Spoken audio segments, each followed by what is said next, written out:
소비자 물가 지수예요. 이게 9.1%가 나왔습니다. 그러니까 40년 만에 겪는 엄청난 현상을 지금 저희가 겪고 있는 거예요.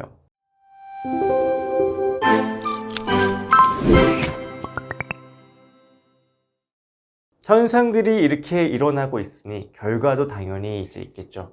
현상들 아까 전에 정리해드렸던 경제적 상황들, 양적 긴축, 돈 못 써, 돈 다 빼가고 기준금리 이제 인상, 은행에 돈 넣으세요 하는 거랑 소비자 물가지수 상승, 모든 게 오르다 보니까 그쵸? 원유도 다 오르다 보니까 모든 것들이 다 올라가서 이제 서민 경제가 굉장히 힘들어지고 이런 현상들이 결국에는 자산 가치에 굉장한 이제 하락으로 이루어졌는데 주식 시장은 말할 것도 없죠. 다들 이제 나락으로 떨어지고 뭐 근래 좀 이제 뭐 반등이 좀 온다고 하긴 하지만 많이 안 좋습니다. 주식 같은 경우에는 미국 주식도 굉장히 안 좋고 한국 주식은 말할 것도 없고요. 코스피가 제가 알기로는 이제 가장 높았을 때가 한 3,300까지 갔었는데 지금은 2,300까지 갔으니까 코스피 지수 자체가 코인도 아닌데 물론 코인은 더 떨어졌죠. 암호화폐는 정말 이제 박살이 났고요.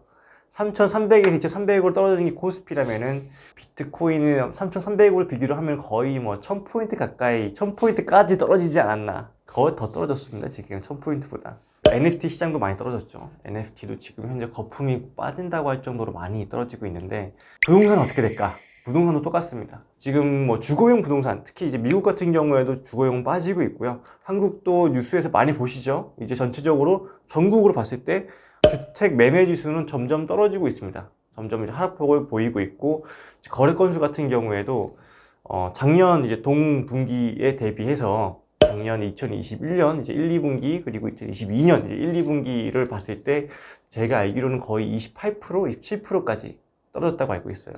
물론 이제 2021년이 너무 이제 호황기이긴 했습니다. 건물을 정말 대호황기였어요. 뭘 사든 다 오르는 때였으니까요. 그래서 작년 이제 1분기, 2분기 때의 100건이 지금 현재는 이제 뭐 22 거의 이제 23, 24 이제 이 정도로 이제 5분의 1 정도 줄어서 이제 거래가 되고 있는 건데 뭐 불행 중 다행인 것은 지금 현재 건물 시장에 크게 뭐 하락의 징조가 엄청 보인다거나 하락을 진짜 막 엄청 겪고 있는 지역은 나타나지 않고 있어요. 주거랑은 좀 다르게. 저희 자산 포트폴리오에서 부동산을 꼭 가지고 있는 이유 중에 하나가 특히 주거용 말고 상업용을 가지고 있는 것 중에 하나가 가격 방어가 잘 되기 때문에 그렇잖아요. 일명 이제 흔히 거래하는 뭐 주식이나 암호화폐나 금 같은 경우에도 그렇고요. 이런 모든 것들이 그래도 이게 등락폭이 좀 어느 정도 있는 편인데 건물은 거의 하방 경직, 하방을 되게 방어를 잘 해주거든요. 환경성이 떨어지는 부분이 있으니까요. 건물 시장의 가장 큰 리스크라고 한다면 아무래도 기준금리가 올라갔다는 건데 금리가 올라가니까 저희가 매입했을 때 일명 뭐 영끌에서 매입하신 분들 상업용 부동산에 풀 레버리지를 일으켜서 개인으로는 70%, 뭐 법인으로는 80% 혹은 그 이상까지 보신 분들이 변동금리 적용했을 때 수익률이 그만큼 따라주지 못하는데 영끌에서 매입하신 분들은 그 이자를 감당하기가 쉽지 않아지기는 하겠죠. 그래서 이제 2022년 하반기 뭐 4분기 때쯤 혹은 2023년 1분기 때쯤이면은 매물이 뭐 급매물이 쏟아져 나올 것이다 라고 하긴 하지만 뭐 솔직히 그건 지켜봐야지 알 것 같고요. 뭐 아직까지는 그래도 가격은 꾸준하게 인상이 되고 있고 거래는 계속 진행이 되고 있어요.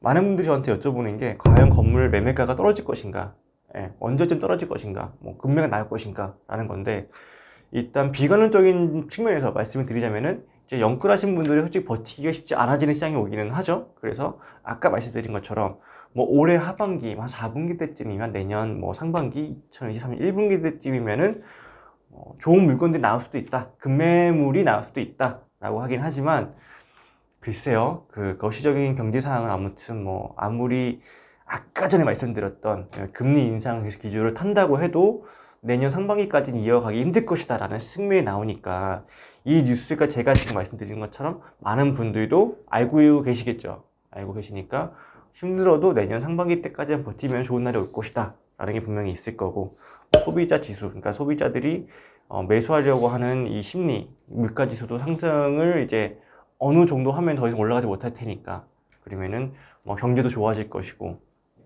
코로나도 거의 끝나가는 시점에서 임대차 시장이 좋아지면 임대도 잘 될 것이고 그만큼 건물의 임대료 부분, 수익률 부분이 구조가 개선이 많이 되겠죠. 비관론적인 측면에서는 그렇지만 실질적으로 어떻게 될지는 잘 모르겠다라는 게 스탠스가 아닌가 싶습니다. 강남 건물 시장을 제가 이렇게 설명을 드릴 때 고객분들에 따라서 제가 설명을 좀 다르게 예시를 드리는데, 제가 이거를 이제 고객분들한테 쉽게 설명드리려고 하다 보니까 찾아본 예시가 있는데, 뭐 남성분들 같은 경우에는 시계에 관심을 많이 가지세요. 부가 어느 정도 쌓이고 자산이 축적이 되다 보면은 많은 것들에 이제 관심을 가게 되는데, 그 중에 대표적인 물건 중에 하나가 차랑 시계죠. 근데 이제 시계 중에서 그래도 명품 라인업으로 올라간다라고 하면은 주로 이제 롤렉스를 가게 됩니다. 자, 롤렉스에도 이제 제품군이 여러 가지가 있겠죠. 차로, 현대차로 비교한다면은 아반떼도 있고 소나타도 있고 그랜저가 있는 것처럼, 롤렉스에서도 뭐 데이저스트라는 뭐 라인업이 있고, 서브마리너라는 뭐 라인업이 있고, 뭐 요트마스터, 뭐 GMT 여러 가지 라인업이 있습니다.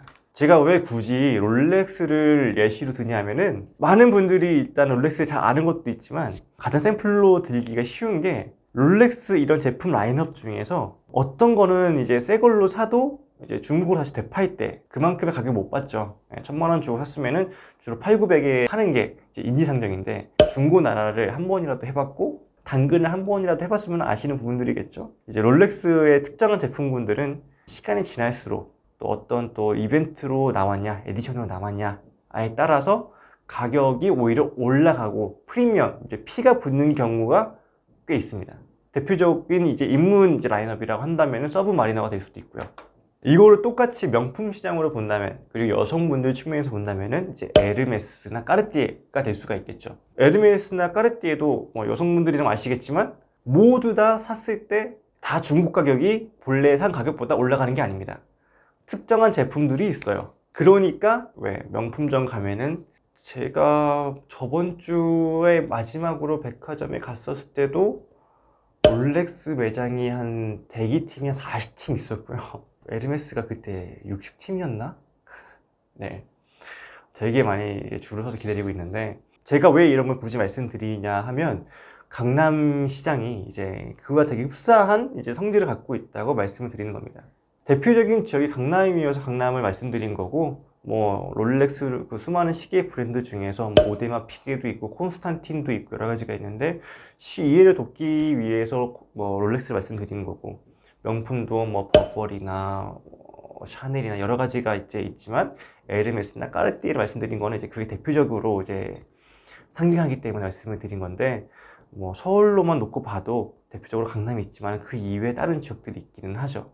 근데 이게 단순히 제 생각이나 아니면은 뭐 제 주관적인 이제 입장이 아니라, 사실은 그 지역마다 그 지역을 기반해주고 있고 지시해주고 있는 그 자산을 이제 움직이는 그 층들이 있거든요. 그리고 또 그 지역들은 그 지역들만의 특성을 또 가지고 있기도 하고, 각자만의 특이성을 가지고 있기도 하고, 그런 점들이 있기 때문에 건물 시장이 예전만큼 이제 아무 데나 막 사도 막 오르는 시대는 좀 확실히 지났고, 실사용 목적이라든가 그래도 어쨌든 현금성 자산으로 냅두기보다는 그래도 지금 현재 투자를 하거나 아니면은 내가 자산을 이제 실사용 목적으로 매입을 하셔야 되는 분들한테는 그런 곳들 위주로 추천을 드리고, 실제로 그런 것들은 매매가가 떨어지지 않고 오히려 계속해서 오르고 있죠. 물건도 아직까지는 잘 안 나오기도 하고요. 네, 이렇게 해서 이제 오늘 저희가 이제 현상들, 지금 2022년 상반기 동안 일어났었던 일들, 전쟁부터 시작을 해서 물가지수 상승하는 거랑 금리 인상되는 거랑 유가 인상되는 거랑, 그리고 이런 것들로 인해서 자산 가치들의 하락들, 주식, 근데 이제 주식도 다 나눠서 미국 주식이랑 한국 코스피랑 미국 주택 자산 가격도 다 하락하고 있고, 뭐 암호화폐 시장, NFT 시장, 그리고 모든 가격이 하락하고 있는 가운데, 그래도 서울도 하락은 할 수 있고, 그리고 전국적으로 봤을 때 매매 건수도 확실히 줄었고 나오는 물건도 많이 없지만, 이 하락하는 가운데서 이제 롤렉스나 이제 에르메스처럼 특정한 시장, 특정한 그 곳들은 상한가를 찍고 있고, 상한가뿐만 아니고 방어가 잘 된다. 그래서 만약에 가실 거면은 이런 것들을 집중적으로 알아보시고 가셔야 된다라고 말씀드릴 수 있을 것 같아요. 이렇게 해서 이제 2022년 상반기를 한번 정리를 해봤고요. 다음번에 더 알차고 좋은 소식으로 찾아뵐 수 있도록 하겠습니다. 감사합니다.